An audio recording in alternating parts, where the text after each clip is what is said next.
Slide show हो रही है ना आपको? जी सर। ये बात मैं कर चुका था लास्ट टाइम। अभी शो है, ठीक है ठीक।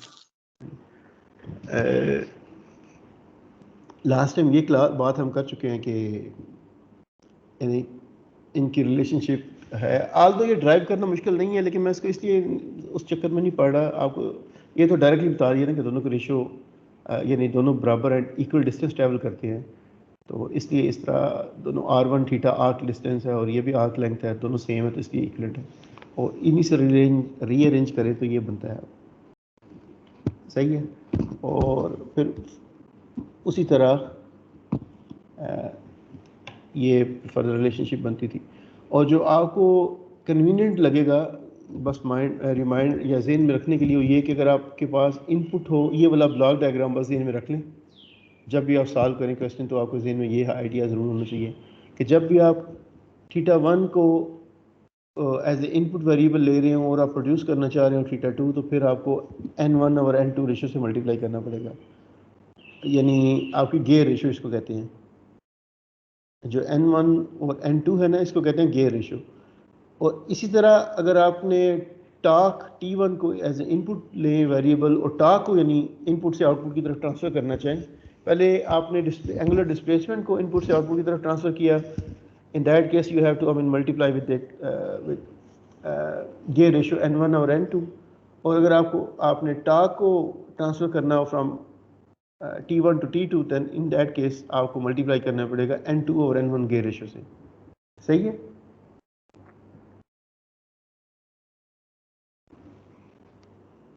ठीक है।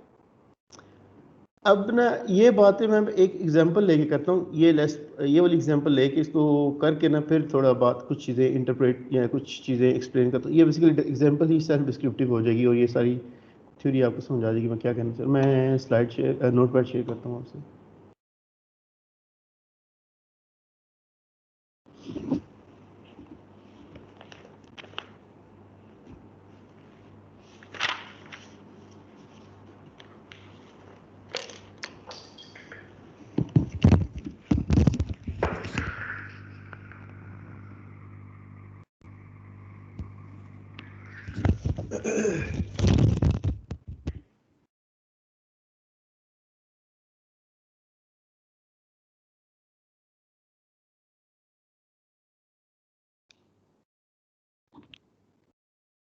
लेट्स सपोज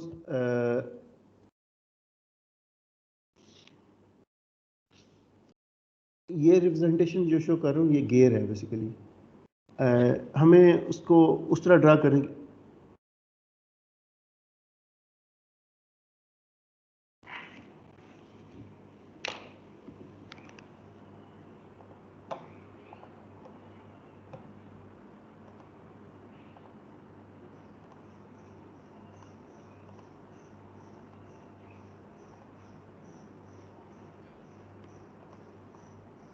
आवाज़ आ रही है मेरी?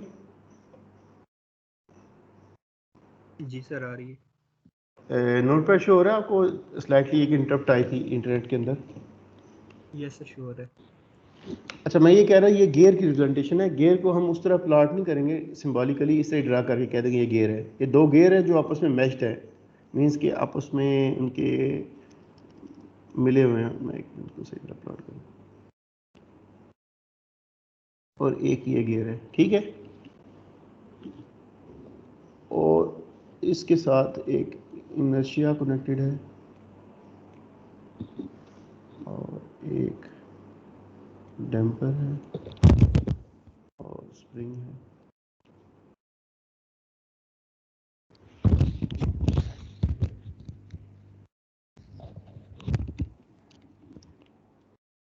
जो डैम्पर का कोएफिशिएंट डी है और के स्प्रिंग का है, जे इनर्शिया, n2 इसके टर्म नंबर ऑफ टीट्स है और n1 इसके नंबर ऑफ टीट्स है, ठीक है। इसकी डिस्प्लेसमेंट अप्लाई टॉर्क इस गियर पे है, टॉर्क अप्लाई हो रहा है t1 और उसकी डायरेक्शन ये वाली है, ठीक है। तो θ1 की भी डायरेक्शन यही होगी। ठीक है, अगर θ1 इस डायरेक्शन में तो ये थीटा अपोजिट डायरेक्शन। हमेशा जो गियर के ड्राइवर और ड्रिवन दोनों की डायरेक्शन अपोजिट होती है, सही है ना। अगर आप जस्ट रिमाइंड करें, उस स्लाइड में भी मैंने आपको शो किया था कि अगर लेट्स सपोज ये गियर है और एक ये गियर है, अगर ये इधर रोटेट कर रहा है, लेट्स सपोज ये एंटी क्लॉकवाइज मूव कर रहा है, तो ये क्लॉकवाइज मूव करेगा।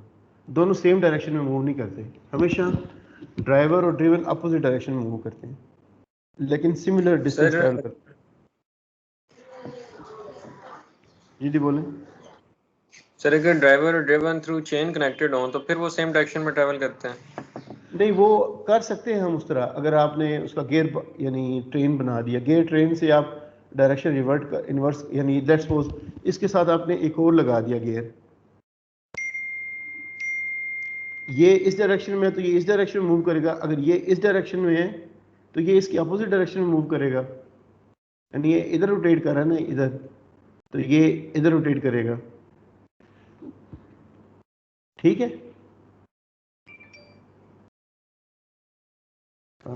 ठीक हो गया।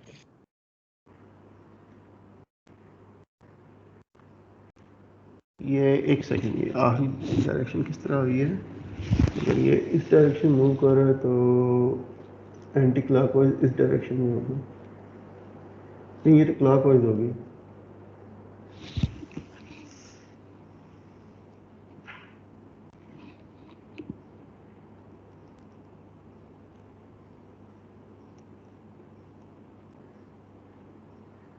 डायरेक्शन इसकी ये है तो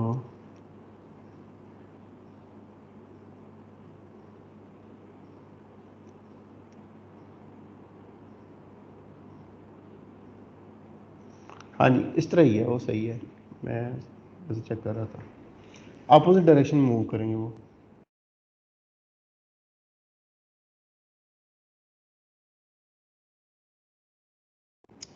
ये अपोजिट डायरेक्शन नहीं है, ये जो मैं प्लॉट कर रहा हूँ ये असल में सिमिलर डायरेक्शन है। ये वाली डायरेक्शन अपोजिट नहीं है, ये इस डायरेक्शन में मूव करेगा। ये गलती कर रहा हूँ मैं, वही चेक कर रहा हूँ किस तरह मैं कर रहा हूँ इसको।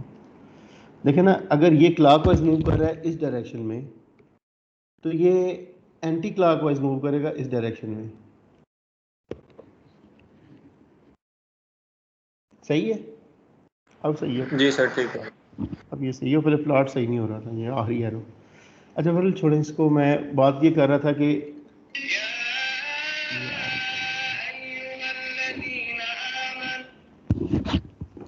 डायरेक्शन जो है ना अपोजिट होंगी, इसलिए θ2 की डायरेक्शन θ1 की डायरेक्शन सिमिलर नहीं है।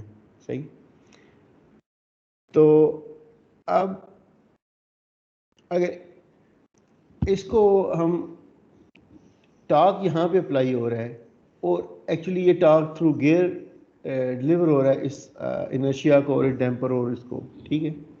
लेकिन हम इस टॉर्क को ट्रांसफ़र कर सकते हैं इस साइड पे। किस तरह के टॉर्क बेसिकली गियर सिस्टम की इनपुट है T1 और आउटपुट पे है T2, यानी इधर से आ रहा है और इधर जो प्रोड्यूसर है वो T2 है। ठीक है,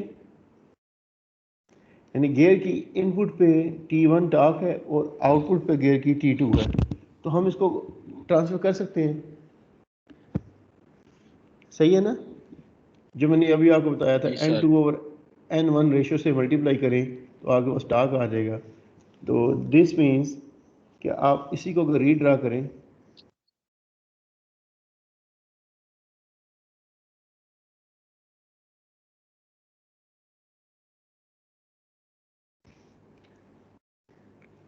यहाँ पे अब टॉर्क आ जाएगा T1, क्योंकि T1 के साथ मल्टीप्लाई यानी T2 बेसिकली हो जाएगा T1 into N2 over N1। इस गेन के साथ या इस फैक्टर के साथ मल्टीप्लाई हो रहा है N2 ओवर N1 के साथ T1, तो आउटपुट प्रोड्यूस हो गया यानी T2 प्रोड्यूस हो रहा है। तो यानी T2 बेसिकली इक्वलेंट है T1 into N2 over N1। अब ये अप्लाई हो रहा है टॉर्क इधर और डायरेक्शन ऑफ रोटेशन θ2 है, ये टार्क था और डायरेक्शन ऑफ रोटेशन थीटा 2 है इधर, और डी और ये के और जे। इसकी समझ आई है?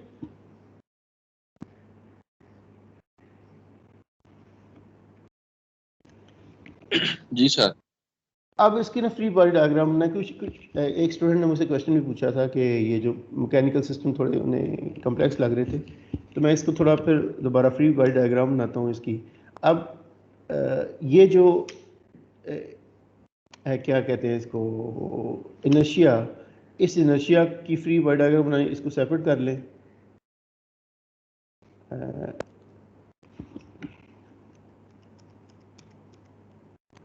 सर ये जो ट्रांसफर फंक्शन की इक्वेशन आपने ड्रा की है, सही नहीं लग रही। मैं इक्वेशन कहाँ ड्रा की है? किसकी बात सर कर रहे ये हैं? हम टाक की बात कर रहे हैं। Sir T2 equal to T1 into N2 और N1 की। हाँ जी, क्यों गलत क्यों है? सर ये तो बन जाएगा ना फिर के T1 N2 equal to T2 N1। T1 N2 is equal to T2 N1। हाँ जी सही है।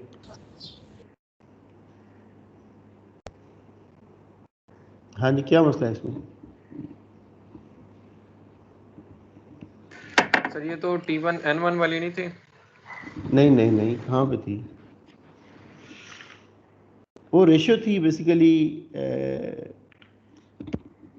T1 और N2 की जो रेशियो थी ना, वो इस तरह थी, T2 ओवर T1, यानी वो जो रेशियो थी ना वो ये थी, आप शायद कंफ्यूज कर रहे हैं, वो थी T2 over T1 torque ratio is equal to gear ratio N2 over N1। इनको क्रॉस मल्टीप्लाई करके वही बनता है। एक सेकेंड,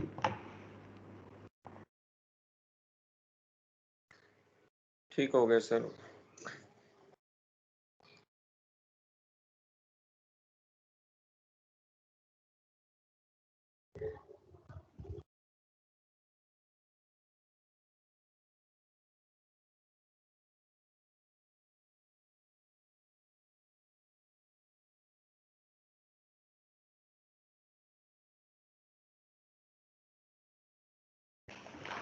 अच्छा सॉरी, मैं एक मिनट, एक टीचर आ गए थे।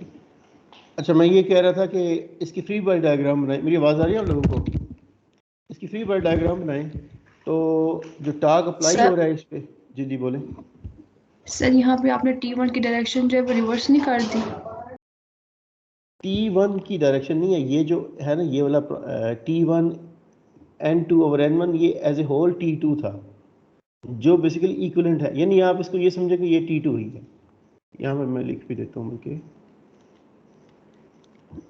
वो T1 इस साइड पे था ना, जब ये स्टार्ट में इनपुट पे, इस पे जब ट्रांसफर कर दिया आपने तो वो T2 था, और T2 की वैल्यू जो है वो इक्विवेलेंट है T1 into N2 over N1। ठीक है?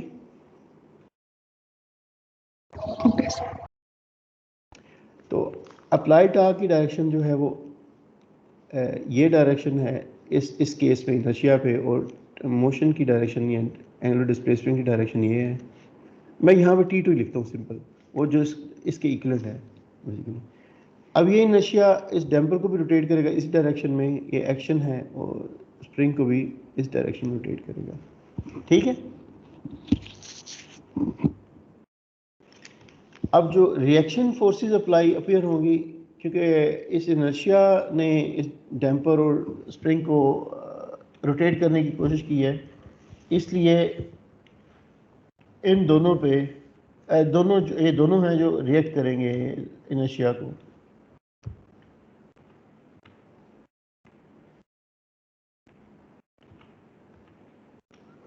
और जो रिएक्शन फोर्सेस इसके अपोजिट होंगी, यानी अगर ये इस डायरेक्शन में, तो इस डायरेक्शन में रिएक्शन इस पे आएगी इनर्शिया पे, और इस डायरेक्शन में इनर्शिया पे आएगी रिएक्शन बिकॉज ऑफ स्प्रिंग। तो एक अप्लाई टार्क इनपुट टार्क है जिसकी पॉजिटिव डायरेक्शन है, और दो रिएक्शन फोर्सेस हैं जो एक डैम्पर की वजह से और एक स्प्रिंग की वजह से, और एक रिएक्शन इसके इंटरनल एनर्जी स्टोरेज की वजह से जो इसका इंटरनल इनर्शिया उसकी वजह से, और वो भी अपोजिट डायरेक्शन ही होगी। अपोजिट रिएक्शन टार्क होगा टू दी एक्शन टार्क, यानी अब मैं अगर इसको आसान फिगर में प्लॉट करूं तो ये एक सर्कल में मैं जो रिप्रेजेंट कर रहा हूँ ये जे है इनर्शिया, यानी ये वाला जे मैं अगर इस तरह रिप्रेजेंट कर दूं जे, इस पे अगर टॉर्क की डायरेक्शन T2 की ये वाली है और एंगल की डायरेक्शन ये वाली है, तो रिएक्शन जो है वो अपोजिट डायरेक्शन में एक डैम्पर की वजह से, डैम्पर का ये वाला एंड फिक्स है तो इसलिए यहाँ पे मोशन ज़ीरो है, तो इसकी इक्वेशन लिखूँ तो ये बनता है डी थीटा 2 डेरिवेटिव प्राइम में करके तुम चले, और इसकी इक्वेशन लिखूँ स्प्रिंग की तो ये बनता है के थीटा 2 टी।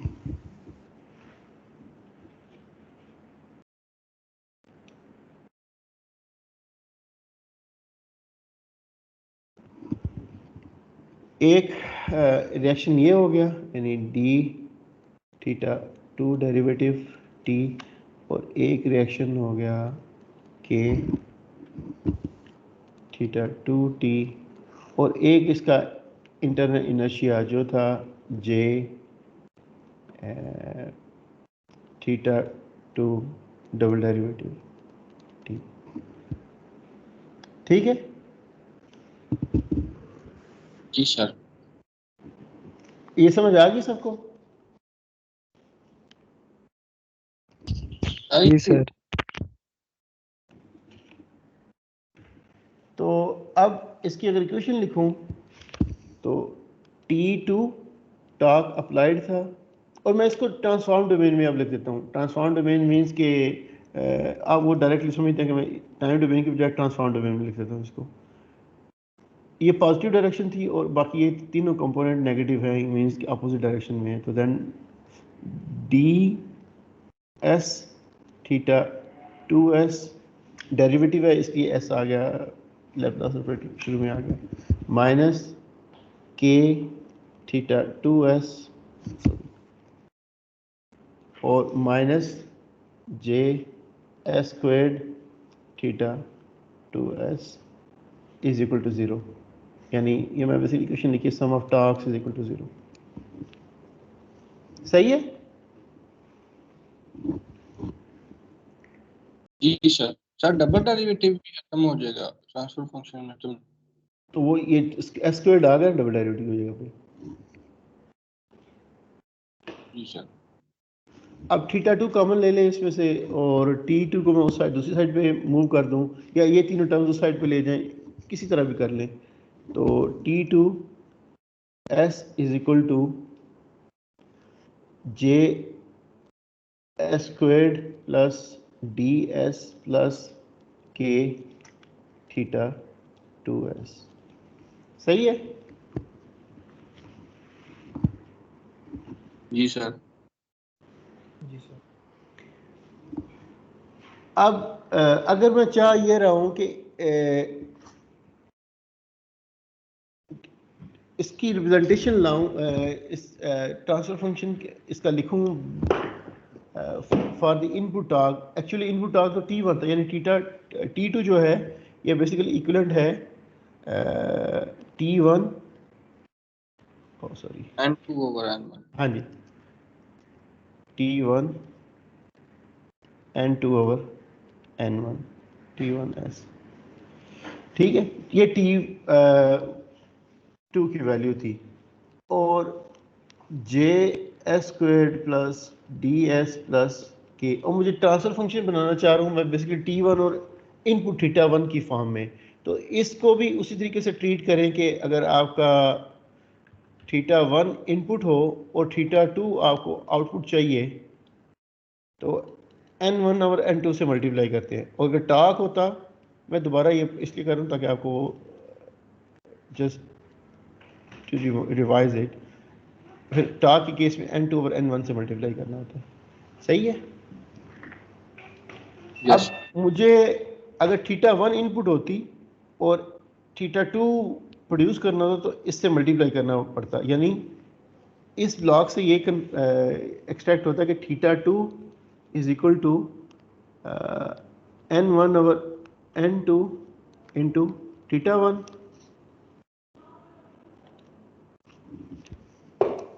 ठीक है। Yes sir. तो अगर मैं ये θ2 की जगह पे ये रिप्लेस कर दूं तो यहाँ पे मेरे पास आ जाएगा n1 और n2 θ1 s। ठीक है। Yes sir. अब मैं θ1 को उधर ले जाता हूँ, ये n2 और n1 को भी इधर ले आता हूँ। दैट मीन्स कि मेरे पास आ जाएगा T1 या ना भी करूँ फिल वक्त, जस्ट आपको एक और चीज़ समझाना चाह रहा हूँ कि इसको उधर ले जाएं तो आ जाएगा आपके पास J S squared plus D S plus K. अब ये इधर आके यानी रोटेट यानी रिवर्स हो जाएगा, तो यहाँ पे आ जाएगा आपके पास n1 over n2 squared θ1 s। ठीक है।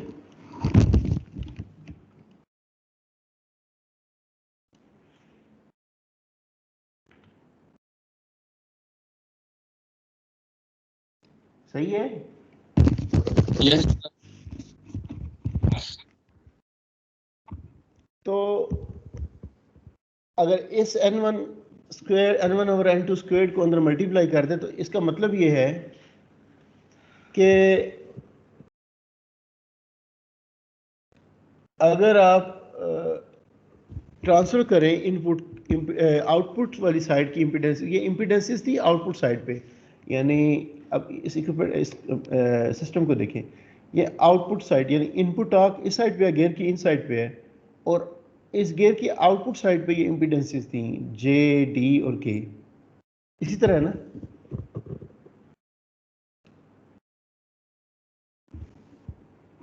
Yes sir. तो एक्चुअली आउटपुट साइड की इम्पीडेंसेस को आपने इनपुट साइड पे ले गए हैं, क्योंकि T1 और θ1 इनपुट वाली साइड है, यानी ये इम्पीडेंसेस आपने शिफ्ट किए हैं या ट्रांसफर किए हैं फ्रॉम आउटपुट टू इनपुट। तो जब आउटपुट इम्पीडेंसेस को इनपुट साइड पे आप करेंगे, रिफ्लेक्ट करेंगे, तो उस केस में आपको n1 और n2 स्क्वायर्ड से मल्टीप्लाई करना पड़ेगा। जिस तरह ये थीटा को हमने θ2 में कन्वर्ट करने के लिए n1 और n2 से मल्टीप्लाई किया था, यानी इनपुट साइड यानी ये है और ये आउटपुट साइड है।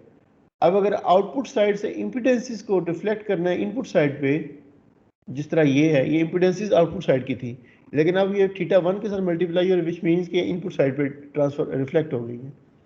लेकिन रिफ्लेक्शन के साथ हुआ ये है कि उसके n1 और n2 स्क्वायर्ड के साथ मल्टीप्लाई भी हुआ है। सही है। इससे एक चीज़ एक्सट्रैक्ट करते हैं, मैं थोड़ा अब नोट पैड पे जाता हूँ, सॉरी लेक्चर स्लाइड पे जाता हूँ। स्लाइड शो हो रही है आपको? Yes sir. जी सर। इससे ये एक्सट्रैक्ट करते हैं कि जब भी हम रोटेशनल मैकेनिकल इम्पीडेंसेस रिफ्लेक्ट करें फ्रॉम किसी भी डायरेक्शन, अभी तो मैंने आउटपुट से इनपुट साइड पे किया है ना रिफ्लेक्ट, उसको जो अभी मैंने आपको शो किया है वो आउटपुट से इनपुट की साइड रिफ्लेक्शन थी। तो उसको जब आउटपुट से आप इनपुट की साइड पे रिफ्लेक्ट करेंगे, यानी इनको रिफ्लेक्ट करेंगे इस साइड पे, तो आप n1 ओवर n2 स्क्वायर्ड के साथ मल्टीप्लाई करेंगे। और इसी तरह अगर आप ये करें कि इनपुट से आउटपुट की साइड पे रिफ्लेक्ट करें, वो मैं ड्राइव नहीं कर रहा, डायरेक्टली इसको कह रहा हूँ, अगर आप इनपुट साइड पे इम्पीडेंसेस हों और उनको रिफ्लेक्ट करें आउटपुट साइड पे, तो फिर जस्ट गियर रेशियो को रिवर्स कर दें n2 ओवर n1, लेकिन हो गए उसके एडी। सही है। ठीक है। Yes sir. ठीक हो। Yes sir.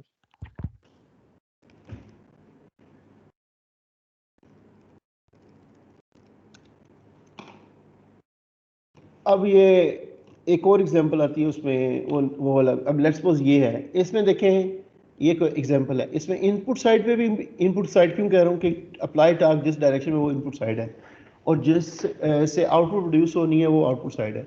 ये अप्लाई टास्क है T1, और फिर ये गियर के साथ ये आउटपुट साइड है, गियर की यानी दूसरा गियर कनेक्ट करके ये मैकेनिकल सिस्टम के साथ कनेक्टेड है। तो ये इनपुट साइड की इम्पिडेंसेस हैं, ये आउटपुट साइड की इम्पिडेंसेस हैं, ठीक है। Yes sir. अब इसमें लगे हुए दो हैं इनर्शिया, तो डिग्रीज ऑफ फ्रीडम या डिग्री ऑफ मोशन कितना होगा, यानी कितनी मोशंस होंगी। मोशन इसमें फिर भी एक ही है, क्योंकि ये दोनों जो इम्पिडेंस, ये दोनों इनर्शियाज है ना, J1 और J2, इनके दरमियान में कोई ऐसा कंपोनेंट नहीं जो एनर्जी स्टोर करे या वेस्ट करे। आइडियली गियर 100% एक्यूरेट है तो फिर कोई एनर्जी वेस्ट नहीं होगी। मींस ये और ये इकट्ठे मूव करेंगे, जितनी एनर्जी स्टोर करेंगे दोनों इकट्ठे मिलके करेंगे। ये नहीं होगा कि एक सेपरेटली एनर्जी स्टोर कर रहा है और दूसरा सेपरेट कर रहा है। पॉइंट मेरा कहने का ये है कि ये दोनों एज ए होल इकट्ठे कलेक्टिवली काम करें। अगर इनके दरमियान में कोई स्प्रिंग या डैम्पर आ जाता तो फिर ये सेपरेटली डील करते, इनकी सेपरेट एनर्जी स्टोर होनी थी, इसकी सेपरेट स्टोर होनी थी। यानी आप दो ऑब्जेक्ट को आपस में कनेक्ट कर दें तो दोनों की मोशन बेसिकली इकट्ठी ही रिप्रेजेंट होगी। इस तरह मैकेनिकल हार्ड कपल्ड है तो वो सेपरेटली एक्ट नहीं करेंगे। तो मेरा कहने का पॉइंट ये है, कहना ये चाह रहा हूँ कि N1 और N2 आइडियल गियर्स हैं, इनके अंदर कोई बैकलैश नहीं है। बैकलैश मीन्स कि इनके अंदर कोई एनर्जी वेस्ट नहीं हो रही, एज ए डैम्पर काम नहीं कर रहे। तो इन दैट केस J1 और J2 एज ए होल इकट्ठे यानी कलेक्टिवली ऑपरेट करेंगे। अब मैं एग्जांपल सॉल्व करता हूँ फिर बात करता हूँ उसको।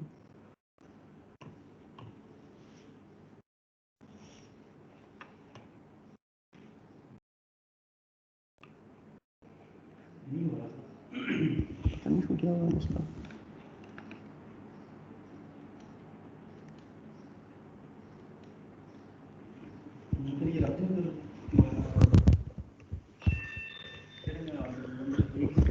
मैं इसको करता हूँ, उसके बाद में ट्राई।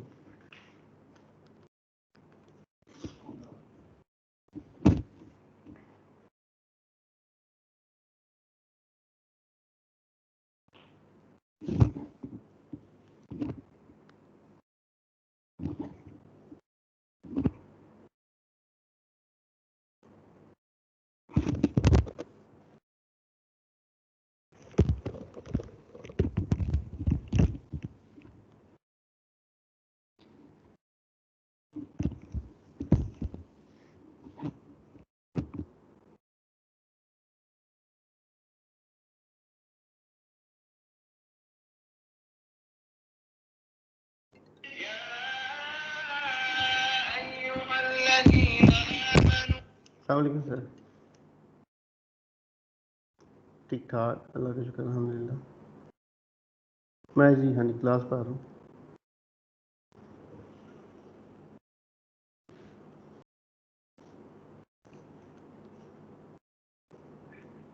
जी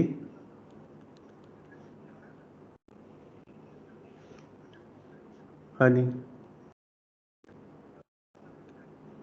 नहीं नहीं, मैं HCG वेबसाइट पे नहीं है, मैं देना वहाँ। मैं क्लास पे आना, मैं क्लास से फारिग होना फिर मैं देता हूँ आपको। मैं क्लास फारिग हो फिर मैं आपको खुद कॉल करता हूँ। ओके ओके, अल्लाह हाफिज़, अस्सलाम वालेकुम।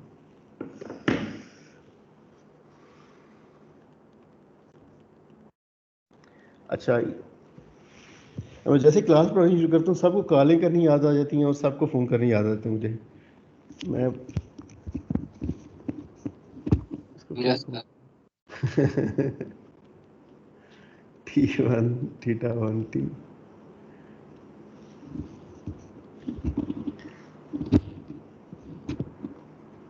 असल में ऑफिस स्टार्ट टाइम है ना, आते साल सारे जो जो चीज़ें में आती चीज़ें वो फिर स्टार्ट हो जाती हैं। D2 K2 और J2, और इसकी डायरेक्शन ऑफ रोटेशन ये है θ2 T। और ये क्योंकि पूरा inertia as a whole move कर रहा है तो ये भी सॉरी ये भी θ1 है तो ये भी θ1 है। तो ये बेसिकली सिस्टम है, इसको हमने मॉडल करना है।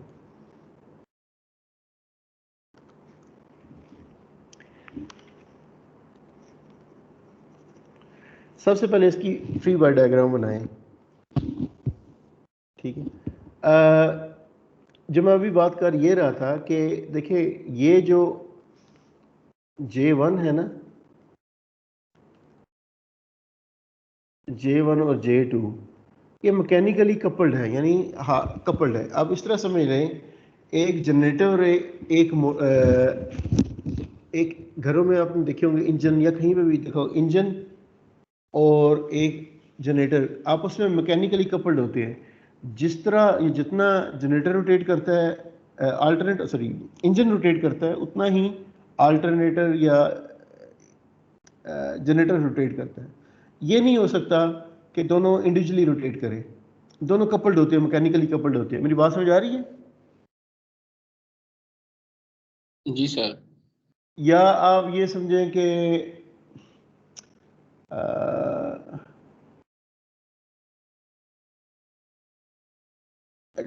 गाड़ियों के बारे में तो मेरे ख्याल में आप लोग जानते होंगे, 2 व्हील ड्राइव होती हैं और 4 व्हील ड्राइव होती हैं गाड़ियाँ नॉर्मली। 2 व्हील में 2 ड्राइविंग व्हील्स होते हैं और जो फ्रंट व्हील्स हैं वो स्टीयरिंग व्हील्स हैं। सर ये टायर्स के अंदर भी होता है इस तरह का सिस्टम? हाँ जी बिल्कुल होता है। उसमें 2 टायर्स जो कपल्ड होते हैं आपस में डायरेक्टली, वो बेसिकली जो कपल्ड होते हैं मैकेनिकली कपल्ड, वो इकट्ठे मूव करते हैं, इंडिविजुअली मूव नहीं कर सकते। जी सर। अगर आप थोड़ा, चलो मैं उस डिस्कशन में नहीं पढ़ना चाह रहा। वैसे एक और भी होता है, हम मोबाइल रोबोटिक्स के अंदर मोबाइल रोबोट हैं, तो उनमें 2 टाइप की ड्राइव्स होती हैं, डिफरेंशियल ड्राइव और स्टेयर ड्राइव। चलें उसको छोड़ें।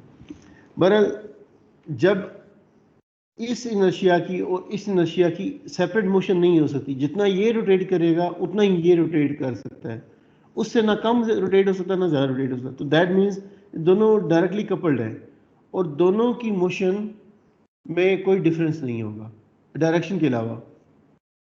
ठीक है, तो इसका क्वेश्चन ये है, जो ये मैं आपको ड्रा किया, इसमें वो क्वेश्चन ये कर रहा है कि आप डिटरमिन करें θ2s और T2s, यानी ये ट्रांसफर फंक्शन डिटरमिन करें, और यहाँ पे सर टाक है 2s जी, बल्कि T1s है क्वेश्चन। सॉरी, ये है कि θ2 ओवर T1s। मैं इसमें ये ट्रांसफर फंक्शन डिटरमिन करना है, सही है। इस ट्रांसफर फंक्शन के अंदर आपको क्या नजर आ रहा है? इनपुट तो थीटा है, आउटपुट θ2 आउटपुट θ2 है और इनपुट टाक है। सही, यही पता लग रहा है ना? ट्रांसफर फंक्शन है ना, output divide by input. Yes sir. T1 input है और N2 जो है वो आउटपुट पे है। θ2 यानी वो आउटपुट पे है। ठीक है, तो इसलिए हमें जो ट्रांसफर फंक्शन चाहिए वो आउटपुट डिस्प्लेसमेंट और इनपुट टाक की फॉर्म में चाहिए।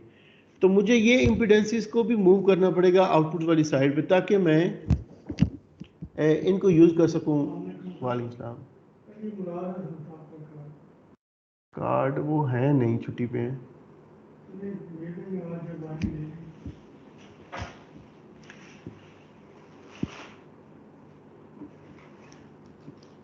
मैसेज भी आ गया होगा इसका।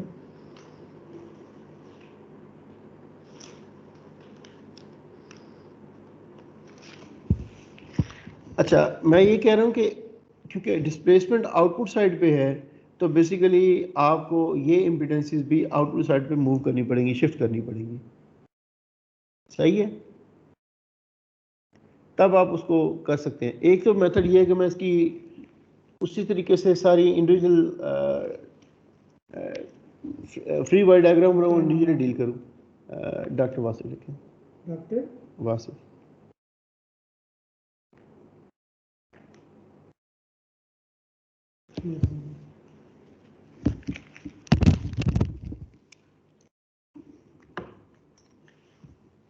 तो अब मैं इस जो T1 यानी टाक 1 यहाँ पे अप्लाइड है, वही टाक इधर भी है, क्योंकि इनर्शिया जितना ये मूव करेगा उतना ही ये गियर मूव करेगा, उतना ही ये रोटेट करेगा, ठीक है।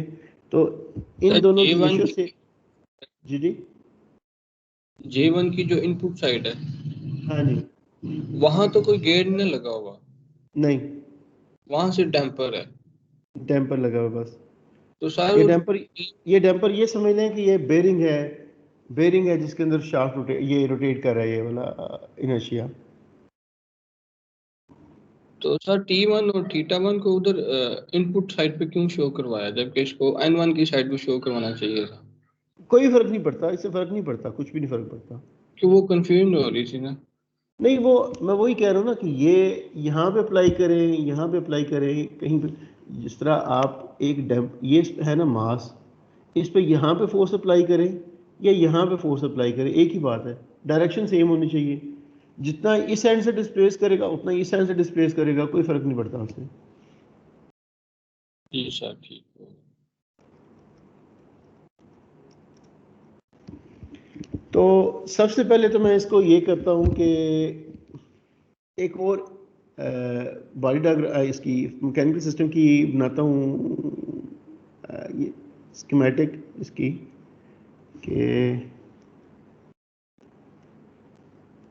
ये इनर्शिया है, ये डैम्पर है और ये स्प्रिंग है, ठीक। और सबसे पहले तो मैं इनपुट टॉर्क को अगर ट्रांसफ़र करूं इस साइड पे, तो मेरे पास T2 की जगह पे क्या आ जाएगा?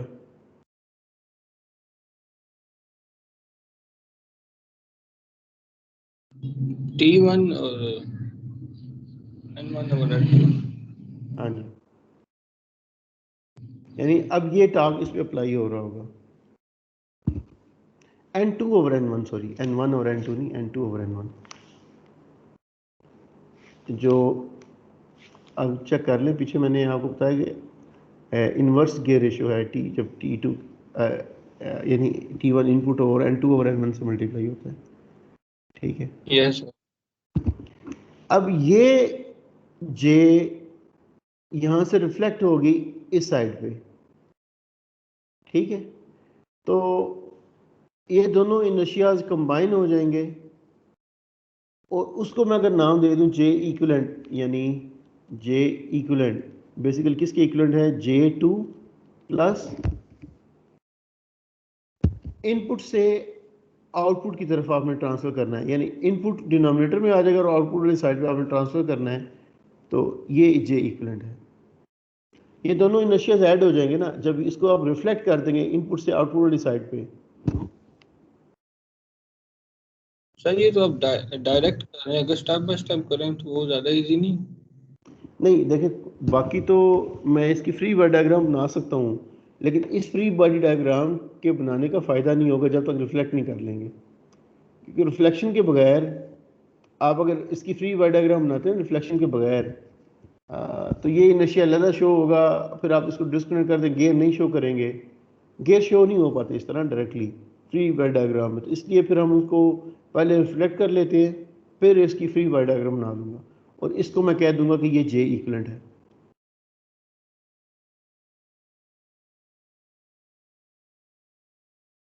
जी सर। इसी तरह डैम्पर इनपुट से आउटपुट की तरफ रिफ्लेक्ट होगा, तो इसको कह दूंगा D इक्विवेलेंट। अब स्प्रिंग था नहीं उधर, वो K का K2 ही रहेगा,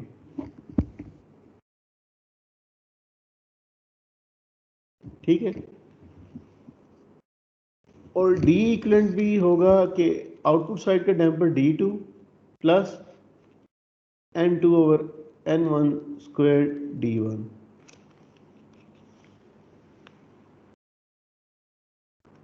सही है। जी सर। अब आप इसकी फ्री बॉडी डायग्राम बना के इसको कर सकते हैं, या डायरेक्टली आपको θ2T है और ये है और ये बाकी सर जी जी सर जिसको भी हमने आउटपुट से इनपुट पे करना कन्वर्ट करना होगा तो हम उसको N2 बाय N1 से मल्टीप्लाई कर देना। अगर आपने, हाँ जी, जो मैं इससे पिछली एग्जांपल की थी ना, पिछली एग्जांपल उसमें मैंने क्या किया था, आपको ये एक्सप्लेन किया था कि आउटपुट से इम्पीडेंस को रिफ्लेक्ट किया था इनपुट साइड पे, ठीक है। ये जो मैं इससे ऊपर किया है, इसमें इस केस में मैंने इम्पीडेंस, ये आउटपुट इम्पीडेंस थी, इसको रिफ्लेक्ट किया था इनपुट साइड पे। और नहीं छुट्टी नहीं, वो मेरे हाथ दूसरे वाले गए नहीं, वो नहीं होंगे। तो जब आप उसको आउटपुट इम्पीडेंस को रिफ्लेक्ट करेंगे ना इनपुट साइड पे, आउटपुट इम्पीडेंसेस थी ये जे, डी एस और के, इनको इनपुट साइड पे रिफ्लेक्ट किया तो आपको N1 यानी इनपुट वाली जिस साइड पे रिफ्लेक्ट किया उसकी गेयर रेशो, उसकी गेयर, उसके नंबर ऑफ टीथ्स या गेयर्स, नंबर ऑफ टीथ्स ऊपर आएंगे, N1 ऊपर आएगा क्योंकि जिस साइड पे रिफ्लेक्ट किया है। और जिससे रिफ्लेक्ट किया यानी आउटपुट से इनपुट की तरफ रिफ्लेक्ट किया तो N1 और N2 स्क्वायर्ड आ जाएगा, मल्टीप्लाई हो जाएगा। इन सिमिलर सेंस जब आप इनपुट इम्पीडेंस को आउटपुट की तरफ रिफ्लेक्ट करेंगे तो जिस तरफ रिफ्लेक्ट कर रहे हैं वो ऊपर आ जाएगा यानी N2, और जहां से रिफ्लेक्ट कर रहे हैं N1 नीचे आ जाएगा और स्क्वायर्ड। सर असल में वो जो हमने ऊपर किया था ना, वो तो आपने मतलब कुछ स्टेप बाय स्टेप करवाया था, और ये जो इसमें मैं डायरेक्टली इसलिए किया कि वो वहां से हमने एक आइडिया एक्सट्रैक्ट कर लिया ना, उस आइडिया को अब यूज करेंगे बस। और जितनी इसमें कॉम्प्लेक्सिटी बढ़ती जाएगी ना इनकी गेयर सिस्टम की, तो डायरेक्टली अगर आप उस फ्री बॉडी डायग्राम में फर्दर कंफ्यूज हो जाएंगे, इसलिए कुछ सिंप्लीफाई करना पड़ेगा उसको, यानी जिस तरह ये मैं भी किया कि आप इम्पीडेंसेस को रिफ्लेक्ट करें आइदर फ्रॉम इनपुट से आउटपुट। मैं यहाँ पे लिख भी देता हूँ अगर आपको ये कंफ्यूजन लग रही है ना।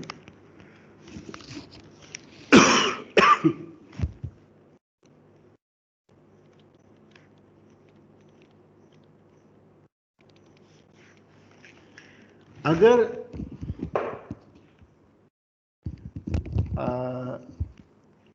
ये कोई ट्रांसफर फंक्शन मैं नहीं अभी लिखता, अगर आपकी हो इनपुट इम्पीडेंस, मैं इसको कहता हूँ ZM1, और आउटपुट साइड की इम्पीडेंस हो ZM2,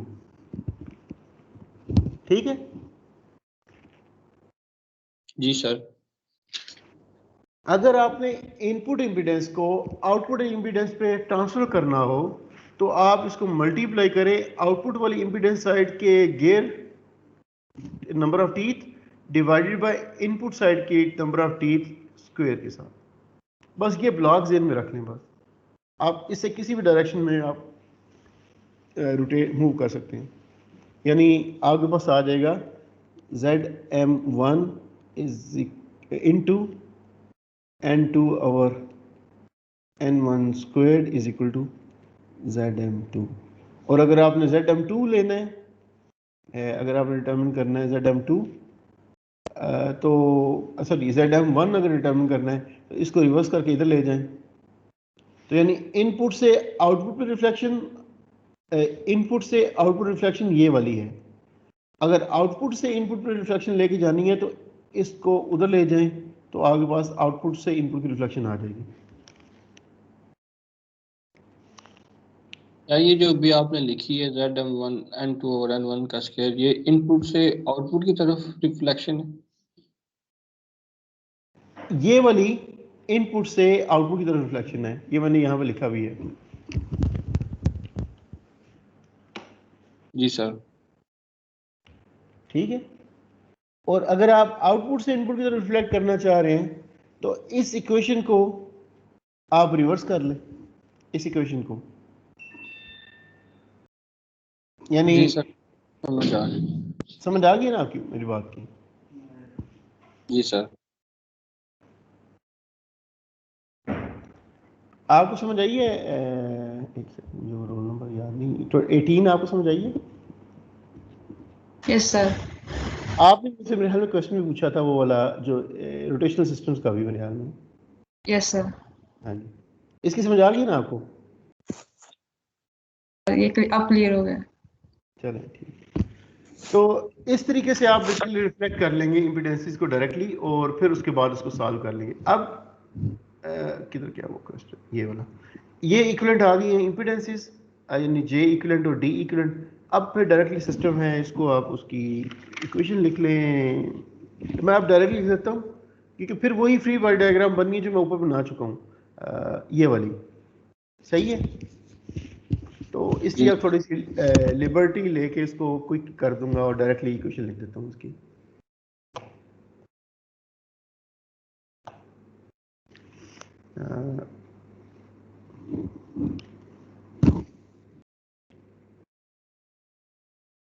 J equivalent S squared plus DES plus K2 theta 2 S is equal to T1। ये इक्वेशन तो तब लिखेंगे ना जब हमारे पास जो जनरल फॉर्म बन जाएगी। हाँ जी, जब ये मैं इसकी ये ऊपर रिड्यूस फॉर्म में ले आया हूँ स्कीमेटिक को, ये जो ये वाली फॉर्म में ले आया हूँ ना, फिर मैं इसकी इक्वेशन लिख सकता हूँ ये वाली। ठीक है, ओके सर।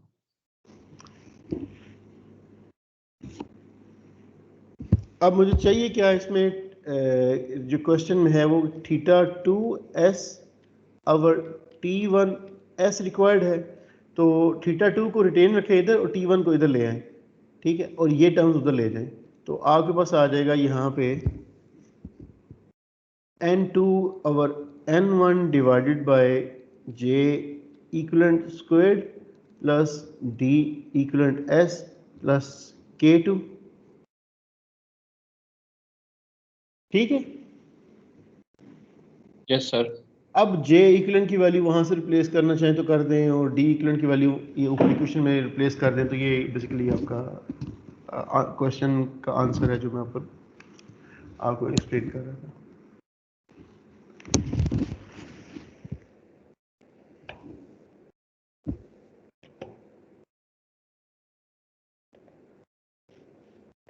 स्लाइड शो हो रही है आपको? Yes sir.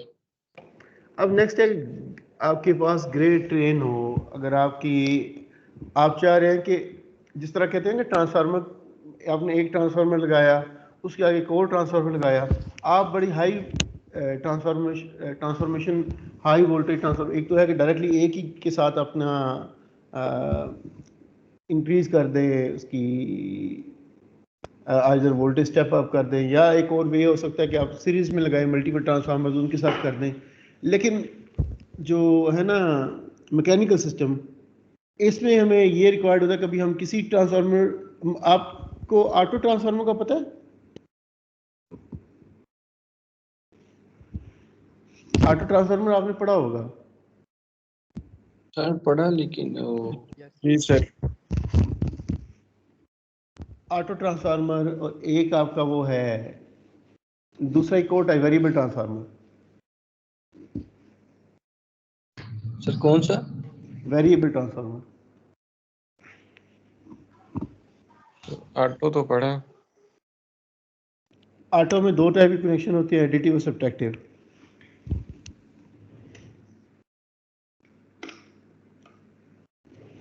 चलो मैं वो नहीं पढ़ा रहा, उस पर बात हो जाता है। मैं कहना ये चाह रहा था कि आप मल्टीपल स्टेप्स में डिफरेंट वोल्टेज आप इंक्रीज करना चाहते हैं। हम चाह ये रहे हैं वेरिएबल ट्रांसफार्मर, ये है कि आप कभी लैब के अंदर, शायद यहाँ पे किसी लैब में ना हो, ऊपर रोटेशनल एक डायल लगा होता है कि आप एक स्टेप करें तो वो डिफरेंट वोल्टेज सेलेक्ट हो जाएंगे, स्टेप फर्दर करें तो winding number of turns add होते जाएंगे और वोल्टेज डिफरेंट ऐड होते जाएंगे। यानी सेकेंडरी वोल्टेज कभी अगर 10 है तो कभी 20 और कर लें, आप 30 करना चाहें, 40 करना चाहें, तो वेरिएबल ट्रांसफार्मर से आप कोई भी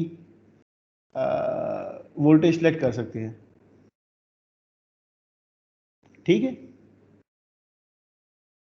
जी सर। वेरिएबल ट्रांसफार्मर में ये होता है कि मल्टीपल टैप्स निकली होती हैं, वाइंडिंग टैप्स, और उनके साथ वो आप कर सकते हैं। ऑटो ट्रांसफार्मर में सिर्फ दो जी। ऑटो ट्रांसफार्मर वो तो नहीं होता जो कि लोड के हिसाब से अपने जो टर्न्स हैं उनको सेलेक्ट करता है और फिर आउटपुट देता है? नहीं। ऑटो ट्रांसफार्मर कहते हैं कि आप प्राइमरी और सेकेंडरी को कनेक्ट कर देते हैं, और उनके दो टाइप के एक वाइंडिंग होती है इसके अंदर। नहीं होती, वाइंडिंग दो ही है, प्राइमरी सेकेंडरी, उनको कनेक्ट कर देते हैं आपस में, और एक कनेक्शन को कहते हैं एडिटिव कनेक्शन और एक को सब्ट्रैक्टिव। चलो उसको डिस्कशन में ना जाएं, वो एक अलग टॉपिक है, वो एसी मशीन में आपने पढ़ा होगा, मशीन 2 या एसी मशीन में, वो पहले चैप्टर में ही आपको या पहले ही टॉपिक है। और मुझे नहीं लगता कि वो आपको अच्छा नहीं पढ़ाएगा, बड़ा अच्छा पढ़ाया होगा मुबीन साहब ने पढ़ाया ना आपको? जी हाँ, वो उन्होंने पढ़ाया होगा इंशाल्लाह। अच्छा चले वापस आ जाए, मैं जो बताना चाह रहा था, मैं एनालॉजी उसकी डेवलप कर रहा था उससे, और जस्ट ये बताना चाह रहा था कि जिस तरह डिफरेंट वोल्टेज सेलेक्ट करने हो, ऑटो ट्रांसफार्मर में सिर्फ 2 वोल्टेज होते हैं, यहाँ इधर प्राइमरी सेकंड के वोल्टेज ऐड कर दें या सब्ट्रैक्ट कर दें, ये 2 वोल्टेज स्टेप्स ही हो सकते हैं इसमें। लेकिन वेरिएबल ट्रांसफार्मर में आप कोई भी वोल्टेज, जितनी टैप्स निकाली है उतने वोल्टेज सेलेक्ट कर सकते हैं। आपने उमूमन घरों में देखते, या आप यार अडाप्टर नहीं लेते, वो छोटे ब्लैक कलर के अडाप्टर जिसमें 5 वोल्ट का डीसी अडाप्टर होता है, 6 वोल्ट, 10 वोल्ट, पता नहीं 12 वोल्ट, 15 वोल्ट वगैरह वगैरह। तो उसमें ट्रांसफार्मर की आगे जो रेक्टिफायर सर्किट है जो डीसी में कन्वर्ट करना, वो तो वही रहता है बेसिकली। ट्रांसफार्मर के मल्टीपल टैप्स निकले होते हैं और different voltage, secondary voltage different होते हैं, वो दे रहा होता है। तो जो आप वोल्टेज सेलेक्ट करते हैं उसी को डीसी में कन्वर्ट कर देते हैं। तो आपको कभी 5 वोल्ट मिल जाते हैं, कभी 10 वोल्ट। वो एक छोटा सा स्लाइड स्विच लगा होता है, स्लाइडिंग स्विच, उसके साथ आप सेलेक्ट कर लेते हैं डिफरेंट वोल्टेज। तो मैं पॉइंट ये क्यों कह रहा था, इसलिए कह रहा था कि जिस तरह आप गाड़ियों में डिफरेंट गियर लगाते हैं, तो आपको गियर ट्रेन चाहिए कि आप डिफरेंट स्पीड और टॉर्क की डिफरेंट रेशियो सेलेक्ट कर सकें।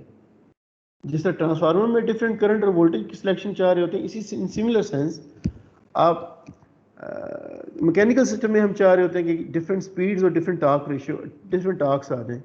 कभी आप अगर लो स्पीड पे होते हैं तो हाई टॉर्क चाहिए होता है गाड़ी के अंदर या मोटरसाइकिल के अंदर, और तो उस केस के लिए हमें एक पूरी ट्रेन चाहिए गियर की, सिर्फ 2 गियर इनफ नहीं है। यानी वो इस तरह की फॉर्म में होगा कि गियर 1 N1 कनेक्टेड है गियर 2 के साथ, और गियर 2 फर्दर कनेक्टेड है, यानी ये दोनों डायरेक्टली मैकेनिकल कपल्ड है।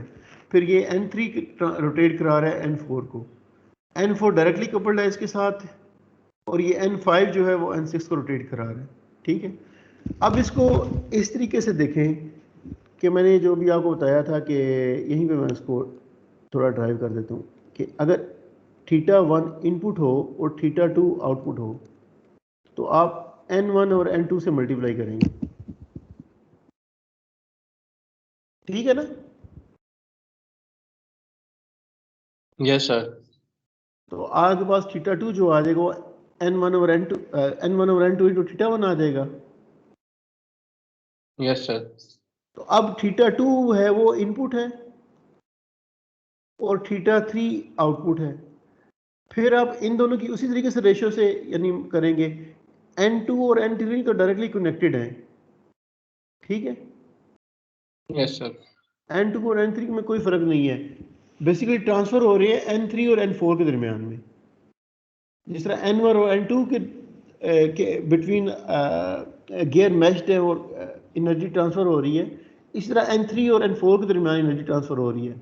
तो इनपुट साइड के गियर की teeth number of teeth divided by output side के नंबर ऑफ टीथ।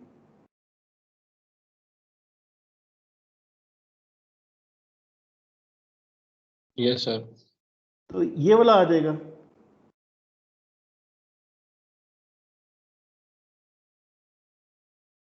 यही आ जाएगा ना? Yes sir. यस।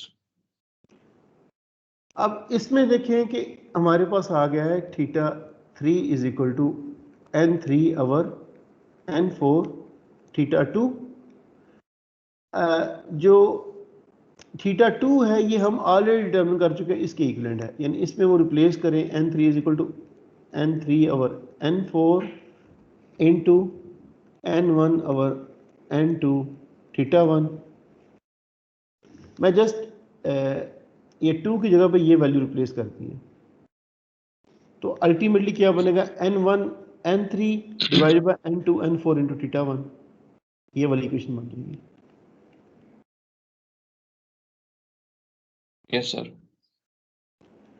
इसको मैं थोड़ा और सिंप्लीफाई कर दूं कि जब आप इनपुट से आउटपुट की साइड पे मूव करते जाएंगे तो इनपुट गियर्स जो हैं उनकी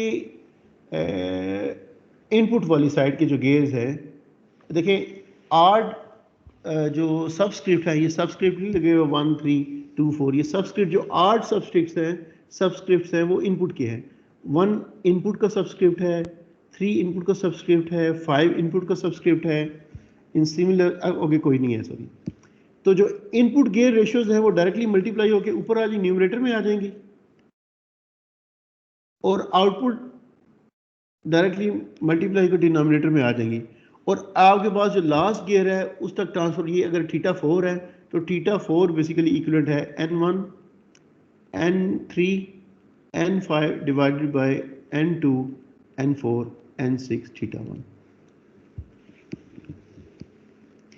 ये मेरी बात समझ आई है? ये जो बेसिकली लिखा हुआ है लास्ट में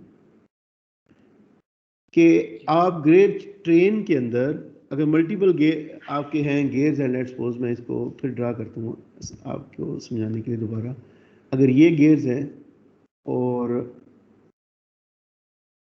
आप बेसिकली इससे ट्रांसफ़र कर रहे हैं एनर्जी को इस पे, तो इनकी अगर आप रेशियो निकालना चाह रहे हैं, ये अगर थीटा 1 था और ये है थीटा 4, तो वो इक्विवेलेंट है इसके। Theta 4 is equal to n1 n3, यानी इनपुट साइड पे जितने भी गेयर्स हैं उनकी teeth number of teeths multiply कर दें डिवाइडेड बाय आउटपुट साइड के नंबर ऑफ टीथ्स मल्टीप्लाई कर दें। यानी अगर ब्लॉक डायग्राम की फॉर्म में शो करूं आपको बताऊं तो थीटा 1 अगर इनपुट है और थीटा 4 आउटपुट है, यानी मल्टीपल गेयर्स आ गए इसके अंदर, तो फिर आपकी रेशियो बन जाएगी n1 n2 n3 n5 divided by n2 n4 n6। Yes sir. किसी को समझ आ गई हो? समझ आ गई। 16 रोल नंबर आप कब आए हैं? सर मैं काफी देर 10 मिनट लेट आया हूँ, वो मेरी लाइट ऑफ थी। आपकी लाइट ऑफ थी? अभी भी आप मोबाइल पे हैं? नहीं मुझे सर, पता लगा मोबाइल पे हैं। मोबाइल पे मतलब तो मोबाइल पे लाइट का क्या मसला है? सर लैपटॉप पे हूँ मैं। अपनी स्क्रीन ऑन करें।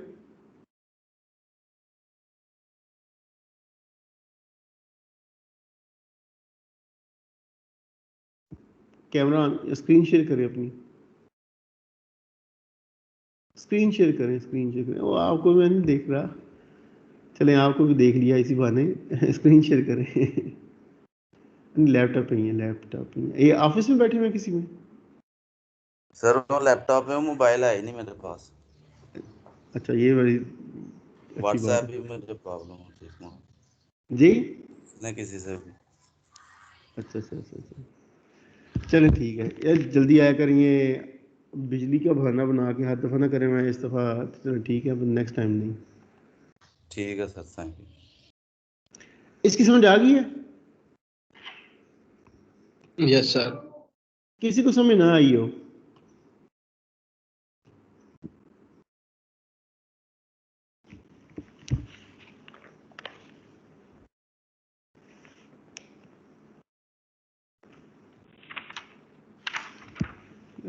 आप लोगों ने यस नो तो करना ही नहीं कभी भी। जब मैं अभी कुछ कहूँगा ये करके दिखाएं मुझे, तो फिर आप कहेंगे नहीं सर नहीं, अभी तो समझ रहे हैं, अब ये है वो है। मैंने आपको पहले बताया था क्विज मेरा 2 तरह से हो सकता है। सर जी बताया तो है, समझ आ गई। अच्छा, तो फिर चलें आपके साथ यहीं पे एक बात पूछ लेते हैं।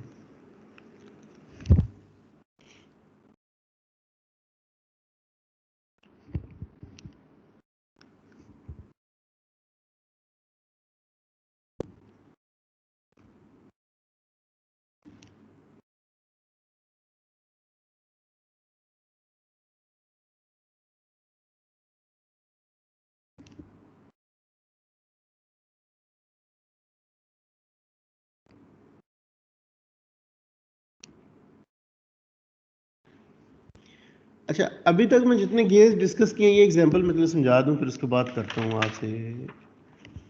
मैं इसके बाद नेक्स्ट जो पार्ट है ना वो हमारा वो है इलेक्ट्रोमैकेनिकल सिस्टम में। मोटर पे जाऊंगा। अब ये मैकेनिकल सिस्टम खत्म करने लगा। अच्छा, जितने मैंने पिछले गेयर डिस्कस किए थे वो लॉसलेस गेयर थे, मींस कि मैं कभी ये अस्यूम नहीं किया कि उनके अंदर दो गेयर्स हैं आपस में मैश्ड हो, परफेक्टली मैश्ड भी हो ना, तो फिर भी उनके दरमियान थोड़ी बहुत फ्रिक्शन होगी, टीथ्स आपस में फ्रिक्शन मूव करेंगे तो 100% परफेक्टली फ्रिक्शन लेस नहीं होते। और अगर 100% मैश्ड भी हों यानी बैकलैश ज़ीरो हो तो आइडियल कह सकते हैं, लेकिन बैकलैश होती नहीं, तो फ्रिक्शन गेयर के दरमियान नॉर्मली होती है। ठीक है। और दूसरे नंबर पे हर गेयर का कोई इनर्शिया होता है, गेयर खुद भी एनर्जी को स्टोर करता है फिर आगे ट्रांसफर करता है। मैं अभी ये कंसिडर नहीं कर रहा था। अगर ये N1 गेयर है तो इसका इनर्शिया भी है अब J1। इसी तरह ये N2 है तो इसका इनर्शिया भी है J2। लेकिन ये जो है ना J2 और ये कनेक्टेड है इसके साथ N3 के साथ, मैकेनिकली कपल्ड है N3 के साथ, और J3 इसका इनर्शिया। लेकिन इन दोनों गेयर्स के दरमियान एक डैम्पर भी है, यानी फ्रिक्शन है जिसकी वजह से डैम्पिंग है, वो D2 है। कुछ परफेक्टली मैच्ड है और कुछ के दरमियान फ्रिक्शन है, और वो फ्रिक्शन को हम एज ए डैम्पर कंसीडर करते हैं या कंसीडर करेंगे। सर इनका इफेक्ट कैसे शो होगा एक दूसरे के ऊपर?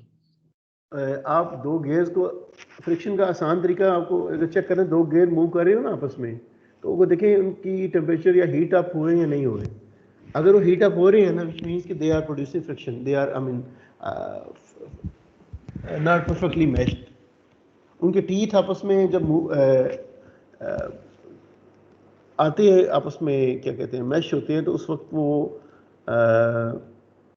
फ्रिक्शन प्रोड्यूस करते हैं, स्लिप होती है, स्लिपेज हो सकती है, किस तरह की भी, प्रॉपर्ली मैश ना हो, किसी के टीथ का साइज स्लाइटली डिफरेंट हो, कोई बहुत छोटा हो कोई बहुत बड़ा हो, और इंटरलिविंग गैप जो ग्रूव है वो प्रॉपर्ली मैश ना हो, तो एनी केस वो वहाँ पे ना फ्रिक्शन प्रोड्यूस होती है, और फ्रिक्शन बेसिकली वहाँ पे हीट प्रोड्यूस करेगी। Yes sir. सर ये ना एग्जांपल के बाद मुझे ये क्लियर करते हैं कि ये जो डायरेक्ट इनकी जो एक्चुअल फॉर्म कैसी होगी गेयर की? हाँ जी। गेयर कभी देखे नहीं आपने? गेयर बस नाम सुना हुआ है। आप अभी गूगल करके देख ले, खुद ही देख लीजिएगा, गूगल इमेजेस पे जाइएगा, आपको गेयर नजर आ जाएंगे बहुत सारे। चाहिए डायरेक्ट किस तरह होंगे, मतलब डायरेक्टली कनेक्टेड? दो गेयर को कनेक्ट कर किया हुआ नजर आ जाएगा ना आपको। आप गेयर लिख के, आप गेयर, हाँ जी, वो जो आपने पिक्चर शेयर की थी, एक छोटा सा और डायमीटर वाला था गेयर और एक बड़ा डायमीटर वाला था गेयर, हाँ जी, हाँ जी, वो डायरेक्टली कनेक्टेड थे। डायरेक्टली कनेक्टेड से मुराद ये है कि इस तरह कि ये एक शाफ्ट है, इस पे इधर गेयर लगा हुआ है, इधर गेयर लगा हुआ है, ये डायरेक्टली कनेक्टेड है, दोनों की डायरेक्शन और रोटेशन सेम होती है। लेकिन अगर एक गियर के साथ दूसरा गियर इस तरह कनेक्टेड है, गियर्ड है बेसिकली दो, तो दोनों की डायरेक्शन अपोजिट होती है। इसकी डायरेक्शन अगर ये है तो ये अपोजिट डायरेक्शन मूव करेगा। ठीक है? यस सर, ठीक हो गया। और इसका इनर्शिया है J5। ठीक है। और क्वेश्चन ये है कि आप θ1 यानी यहां पे टॉर्क अप्लाई किया है और यहां पे ही रोटेशन है θ1।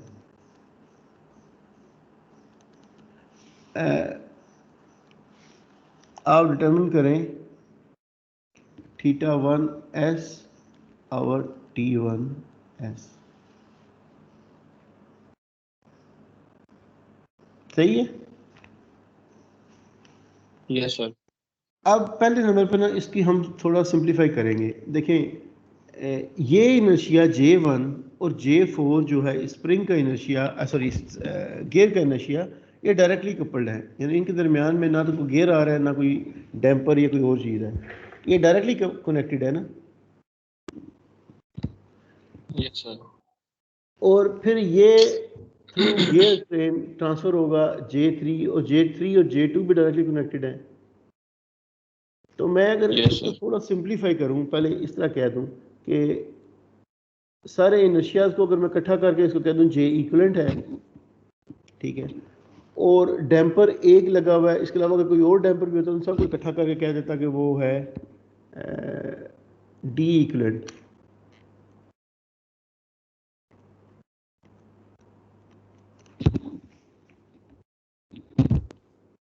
और इस पे आप अप्लाई कर रहे हैं इनपुट साइड पे टॉर्क T1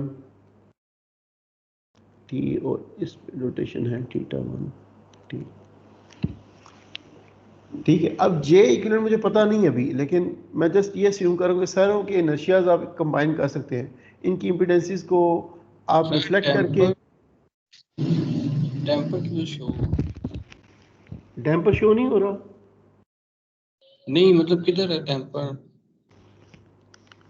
ऊपर क्वेश्चन में समझ नहीं आ रही डैम्पर किधर पे। ये नजर आ रहा है आपको? दो गियर्स के दरमियान जहाँ फ्रिक्शन है वहाँ पे डैम्पिंग है। यहाँ पे कह रहे हैं कि N2 के गियर जो है वो T1 J1 के साथ उनके अंदर डैम्पर है। ठीक ठीक ठीक, सही है सर। ठीक है, यस अब सर। मैं ना इनके सामने कुछ लिखता हूँ। ये देखें, ये J4 और J5 डायरेक्टली कपल्ड है, तो मीन्स कि इनकी दोनों की तो इम्पीडेंस डायरेक्टली मैं ऐड कर सकता हूँ आपस में, J4 प्लस J5। चलो मैं इसको इस तरह लिखता नहीं है, सही नहीं है इस तरह कहना, लेकिन इन दोनों की इम्पीडेंस डायरेक्टली लिख सकते हैं ना, ऐड कर सकते हैं J4 और J5 को।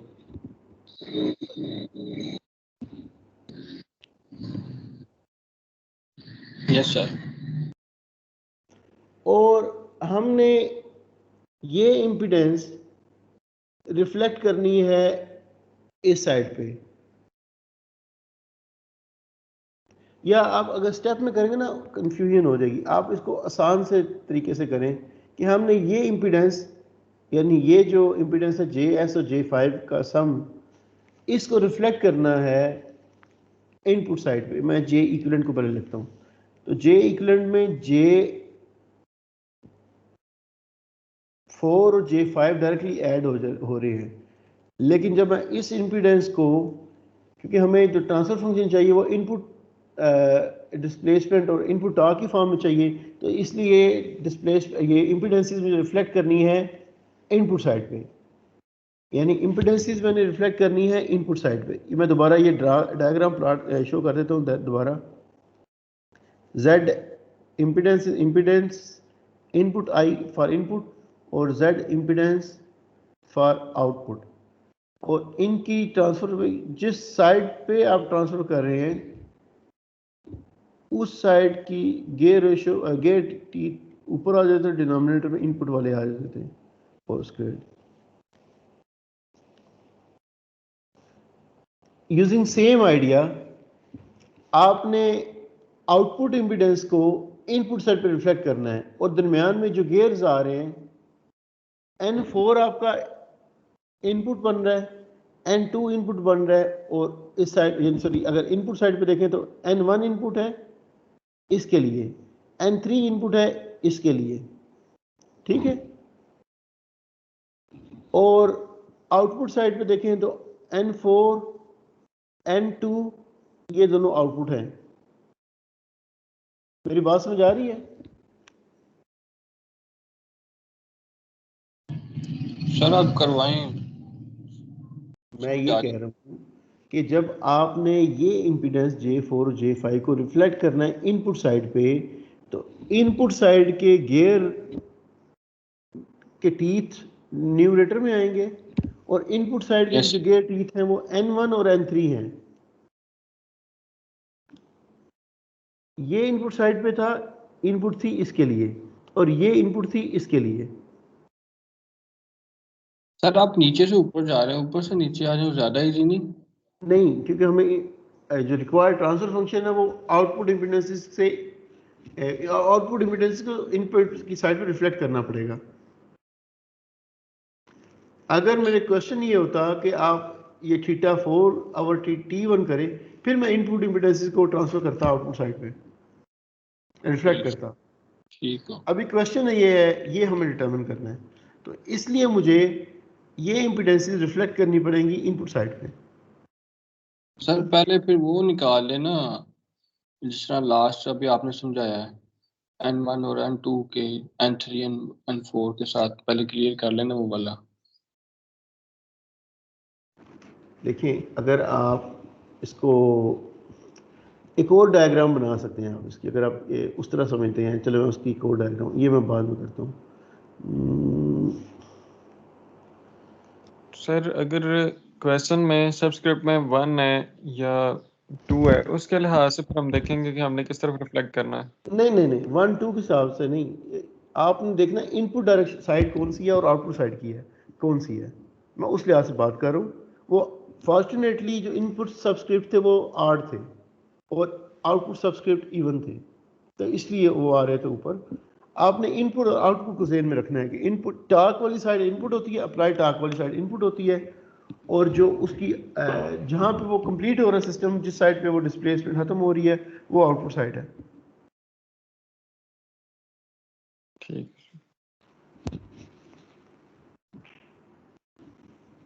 अगर एक गियर होता सिर्फ, तो उसमें तो ये समझ आती है ना आपको कि आपने इनपुट इम्पीडेंस को आउटपुट में रिफ्लेक्ट करना हो तो आप इस रेशियो से मल्टीप्लाई करें।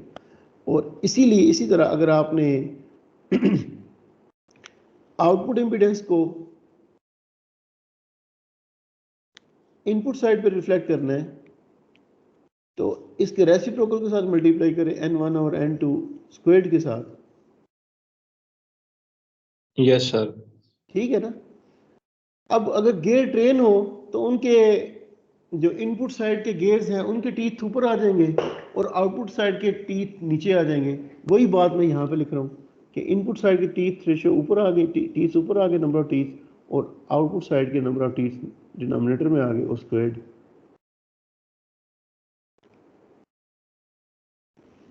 सही सही, ठीक हो गया सर। तो यानी ये जो इम्पीडेंसीज हैं, मैं इसको थोड़ा हाईलाइट कर दूँ,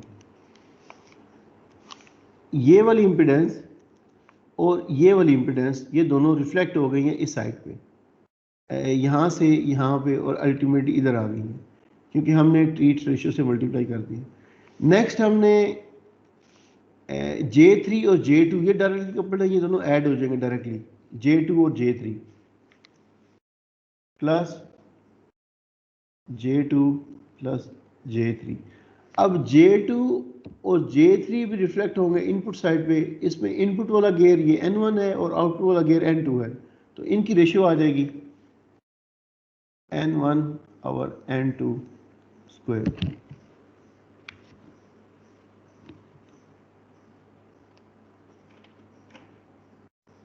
यस सर। और प्लस इनपुट साइड पे है इसकी इनर्शिया J1 है गियर का, तो वो डायरेक्टली ऐड हो जाएगा प्लस J1। तो ये J इक्विवेलेंट है इस सारी इक्वेशन के अंदर, ये वाला J इक्विवेलेंट।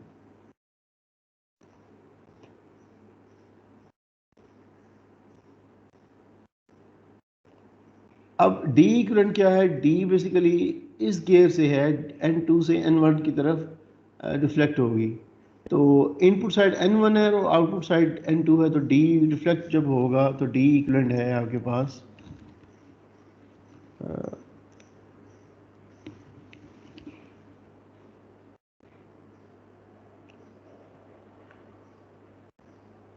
अच्छा मेरे ख्याल में ना एक चीज़ मिसिंग है कि यहाँ पे D1 भी है, ये जो D2 भी है और इधर D1 भी है इसका, वो मुझे मैं यहाँ पे ड्रा नहीं कर सका, मैं बाद में देख रहा हूँ वहाँ भी है। ठीक है, यानी इनपुट साइड का ये दोनों गियर, ये गियर भी लॉस प्रोड्यूस कर रहे हैं, फ्रिक्शन लॉस, और ये गियर भी प्रोड्यूस कर रहे हैं। तो पहले तो ये D2 को रिफ्लेक्ट करें तो D2 रिफ्लेक्ट होगा D2 इंटू N1 वाली साइड इनपुट है और टू वाली आउटपुट है तो इनका स्क्वायर प्लस D1।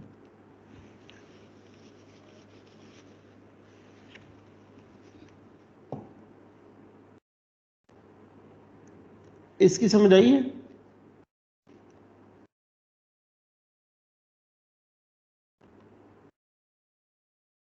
सर किस चीज की? ये आपने कहा था कि कुछ की है और कुछ की नहीं है फ्रिक्शन, डैम्पिंग हाँ जी, फ्रिक्शन। ये जो पहले दो गेयर है इनकी फ्रिक्शन है, दोनों फ्रिक्शन प्रोड्यूस कर रहे हैं D1, यानी ये गेयर N2 और N1 गेयर जिनकी teeth number of teeth N1 है और N2 है, ये दोनों फ्रिक्शन प्रोड्यूस कर रहे हैं। तो इसकी फ्रिक्शन D1 है कोफिशिएंट और इसका फ्रिक्शन कोफिशिएंट D2 है। तो इस D2 को आप रिफ्लेक्ट करेंगे इनपुट साइड पे, क्योंकि ये भी आउटपुट इम्पीडेंस है, इसको रिफ्लेक्ट करें इनपुट पे। तो आउटपुट को इनपुट जब रिफ्लेक्ट करेंगे तो input teeth number of teeth divided by output number of teeth squared, और प्लस ये वाला डैम्पर आ जाएगा जो D1 है। सर D3 मतलब कि गियर 3 और गियर 4 पे क्यों नहीं फ्रिक्शन होगी? वो बस ये अस्यूम करें, ये एक हाइपोथेटिकल एग्जांपल है ना, कि जिसमें कुछ पे है और कुछ पे गेयर रेशो, कुछ गेयर परफेक्टली मैच्ड है और कुछ नहीं है, कुछ में बैकलैश है। बैकलैश कहते हैं उस एरर को, उस फॉल्ट को जिसकी वजह से गेयरली प्रॉपर्ली आपस में प्रॉपर्ली मैच नहीं होते, जिसकी वजह से लॉसेस प्रोड्यूस होते हैं, एनर्जी कुछ वेस्ट हो रही होती है वहाँ पे। तो यहाँ पे इस एग्जांपल में ये अस्यूम किया गया कि N1 जो गेयर है और N2 गेयर है, इनके दरमियान में फ्रिक्शन है जो प्रोड्यूस हो रही है, लॉस कर रही है एनर्जी को। सर ये क्वेश्चन में बताया होगा या फिर हमें वैसे ही रट्टा लगा के याद रखना होगा? नहीं, ये बताया होगा कि किसके अंदर गेयर के अंदर फ्रिक्शन है, किसके अंदर नहीं है। ये रट्टा वाली बात तो नहीं है ना। अभी कितना टाइम रह गया है? सर टाइम हो गया। जी टाइम हो गया। अच्छा, फिर एक काम करें, पेपर निकालें। सर कल पे ना रख लें प्लीज सर। आप बेशक कल दे दीजिएगा, मैं दूसरों से ले लेता हूँ आज।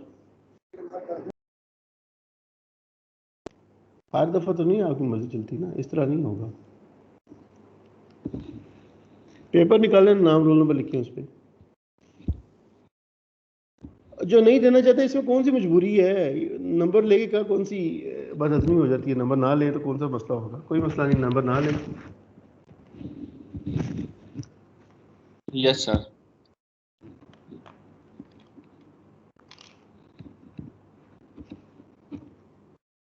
अभी ऑनलाइन की वजह से इतना रैपिडली मैं आपको चेक नहीं कर पाता, असेस नहीं कर पाता। वो तो अगर आप इन फेस होते फिर तो मुझे फ़ौरन पता लग जाना था ना कि वो, मैं बार बार पूछता रहता हूँ कि समझ आई या नहीं आई। वो मुझे बस फेस पता लग जाता है लोगों को से कि समझ किसको नहीं आ रही और वैसे कह रहे हैं यस सर। हाँ यही गेयर है जो एक दोस्त आपने उसने इमेज शेयर किया, बिल्कुल इसी तरह गेयर चेन ट्रेन इस तरह की।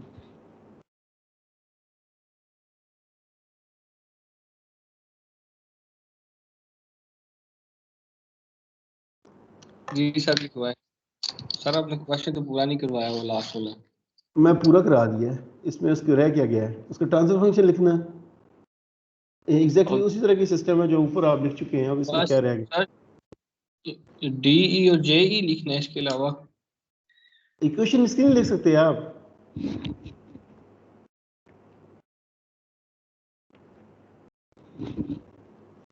इक्वेशन नहीं लिख सकते इसकी आप? वो जो जनरल फॉर्म बन गई ना, अब उसकी वो जो पहले इक्वेशन लिखी उसी तरह लिखेंगे। हाँ जी, JE स्क्वायर प्लस D। हाँ जी। पेपर निकाल लिया आप सब लोगों ने? Yes sir. आप लोगों ने विद इन 10 मिनट 50 मिनट पे स्टार्ट होगा और आपने यानी 12 o'clock तक मैं फोल्डर बना दूंगा। यहाँ पे आपने अपलोड करना नहीं, फोल्डर ना बनाए बल्कि इस तरह नहीं, वो शेयर हो जाएगा आपस में। आप मुझे मेल करें, सिर्फ रोल नंबर के साथ मेल कीजिए। जिसने रोल नंबर के साथ ईमेल ना किया क्विज, मैं रिजेक्ट कर दूंगा और मैं बताऊंगा भी नहीं और 0 नंबर लगा दूंगा। रोल नंबर के साथ ईमेल कीजिएगा मुझे। मतलब फाइल का नाम रोल नंबर रखिएगा ना। ठीक है सर। और PDF में सेंड, इमेज ना को सेंड कर दीजिए मुझे, PDF में कीजिएगा। मुझे कईयों का कन्वर्ट करना पड़ता है बाद दफ़ा, अगर वो अब वो भी नहीं एक्सेप्टेबल इस तरह। अच्छा क्विज ये है पहले मैं ड्रा कर लूँ फिर उसके बाद उसको। सर 10 मिनट में मैनेज नहीं होता, हम लिखते हैं ना, फिर वो कैम स्कैनर से हमने पीडीएफ बनाना है, फिर उसे लैपटॉप में करके तो फिर मेल करनी है सर। बस फिर एक कसम उठाएं कि कॉपी नहीं करेंगे या कराएंगे। ओ फिर सर 15 जी, मिनट। सर बेफिक्र हो सर जाए ये आप। 5-7 मिनट में इधर ही लग जाते, कैम स्कैनर पीडीएफ बनाने में लग जाते हैं सर जी। अच्छा चलो देख लेते हैं। सर जी वो एक लास्ट टाइम के क्विज के हवाले से बात करनी थी, उसका आपने बताया ही नहीं है कि किन बच्चों का रिसीव हुआ है, किन बच्चों का नहीं हुआ। वो सर मैंने ना उस वक्त मैं यूनिवर्सिटी में था, तो मैंने ना डिपार्टमेंट के सामने बैठ क्विज कर रहा था मैं। तो सर मैंने क्विज किया और क्विज मैंने अपनी तरफ से पीडीएफ बना के मेल कर दिया आपको। लेकिन 3-4 दिन बाद देखा ना, वो उधर पड़ा हुआ था, आउट बॉक्स ड्राफ्ट में पड़ा हुआ था, क्यूड में क्यू यू ये इस तरह वो लफ्ज है यार मेरी उसमें बात पड़ा। सुने, मैं ये पेपर तो नहीं कि हर ईमेल का रिस्पॉन्ड करूं। क्विज आपकी अपनी रिस्पॉन्सिबिलिटी पे है कि आप इंश्योर करें कि मुझे डिलीवर हुआ है। जिसका डिलीवर होगा उसको मसला नहीं होगा, जो मेरी ईमेल में आया है। जो नहीं, आप लेट्स सपोज आपके आउट बॉक्स में पड़ा हुआ था, वो तो मुझे मिला ही नहीं होगा। सर वही बात है ना, फिर मैंने वो मेल खोली, मुझे पता लगा वो आउट बॉक्स में, फिर मैं दोबारा मैंने रीसेंड किया तो वो रीसेंड हो गया था। तो वो एक्सेप्ट नहीं होता इस तरह लेट। सर यही बात है ना, वहाँ पे इंटरनेट इशू आ रहा था, मुझे अब क्या पता वहाँ पे सेंड हुआ है नहीं हुआ। उस वक्त तो वक्ती शो हो गया था, सेंड हो गया है, वक्ती शो हो रहा था। लेकिन वो फिर बाद में देखा तो वो नहीं सेंड हुआ। बाकी सर आपकी मर्जी है सर। और वो तो मर्जी तो मेरी ही है, आपकी तो कोई मर्जी नहीं है।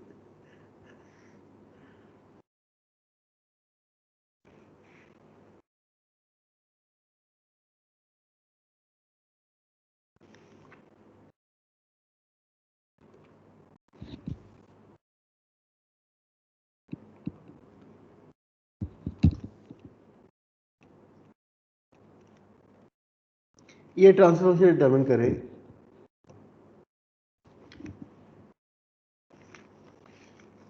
सर पहले थीटा 1 नहीं आएगा जहाँ पे इनपुट दी हुई है? सॉरी, हाँ नहीं सही कह रही, मैं वो टाइप मैं देखा नहीं, सॉरी।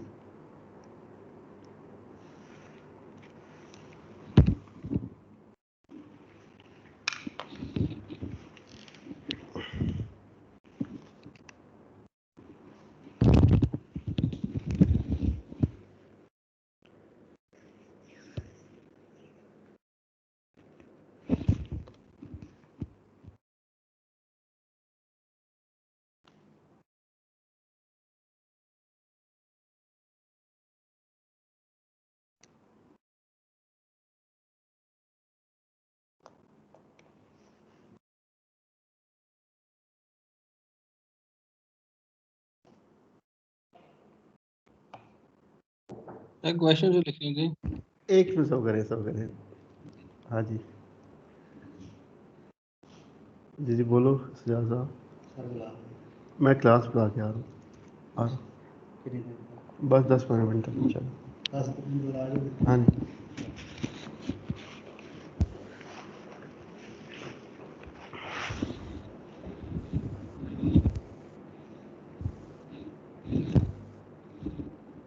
यार एक बात ज़हन में रखें, आपको नंबरों का मसला नहीं होगा, लेकिन अगर आप लोग चीटिंग करेंगे ना, और वो बड़ा इजीली पता लग जाता है, उसको मैं फिर समहाउ टॉलरेट भी नहीं करूँगा, और किसी ना किसी जगह पे उसको पेनलाइज भी कर दूंगा, और आप लोगों को उसका फ़ायदा भी नहीं होगा।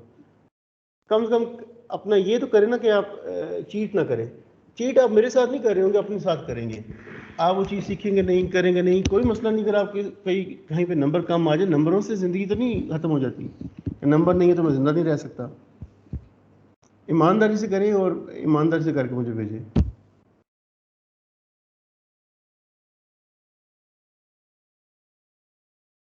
नोट कर लिया सबने? No sir. 1 minute sir. करें कोई मसला नहीं।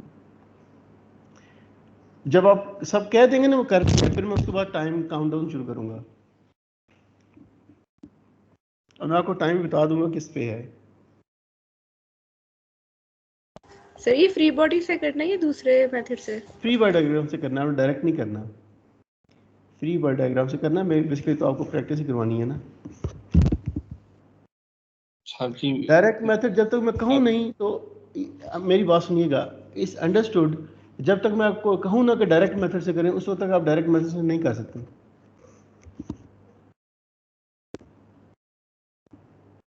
हाँ जी हमजा, कुछ कहने लगे थे आप? हाँ, मैं ये कहने लगा था कि जिस मर्जी कर लेते हैं, क्या कर लेते हैं? जिस मर्जी तरीके से कर लेते हैं। तो फिर मैं अपनी मर्जी से नंबर दूँ? नहीं सर, ठीक है। यार अपने लिए यही बेहतरी है कि आप उसको ट्राई करें।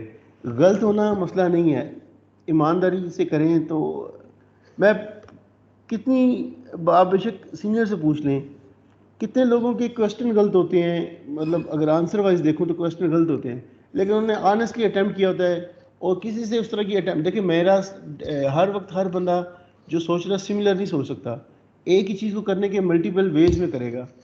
और कहीं पे अगर किसी ने गलत किया उसी तरह वो गलत भी करेगा। अब लास्ट सेमेस्टर की एग्जांपल दूं, लास्ट ईयर पेपर में एक जो था टफर एक क्वेश्चन था, वो शायद किसी और ने समझ नहीं पा रहे थे, उससे पूछा, उसने गलत किया होता, उसने सबको बताया, वो सारों ने गलत किया, पूरी की पूरी क्लास का वो कापिट था।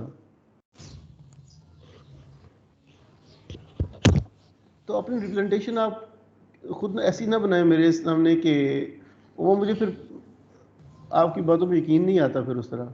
अभी तो मैं आपको, क्योंकि स्टार्ट में है तो इसलिए कह रहा हूँ कि काइंडली अपना रिप्रेजेंटेशन इस तरह की ना बनाइएगा।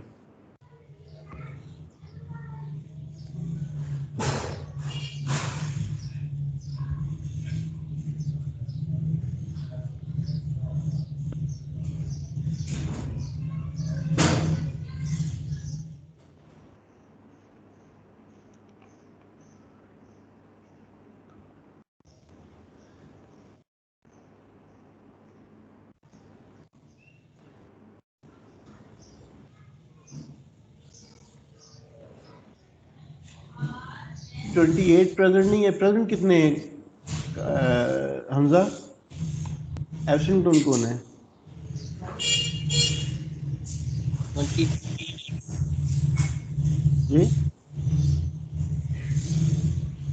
जी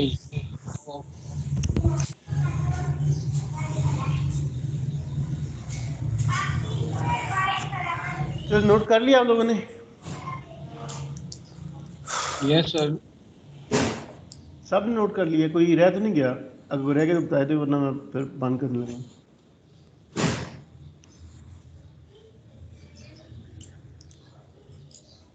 जी सर कर लिया। चलें, यही समझ लें बेसिकली 3 मिनट रह गए 12 बजने में, लेकिन चलो यही समझ लें 3 मिनट यहाँ पे भी आपको एक क्वेश्चन मिल गया। आपने 12:15 तक मुझे ईमेल करनी है मैक्सिमम, सही है? ये तकरीबन 18 ओके सर। मिनट बनते हैं। और इसके बाद जो ईमेल आएगी वो मैं रिप्लाई कर दूंगा कि नॉट एक्सेप्टेड, और वो कुछ नहीं होगा वो। अल्लाह हाफ़िज़। मैं क्लोज करने लगा हूँ सेशन। अल्लाह हाफ़िज़।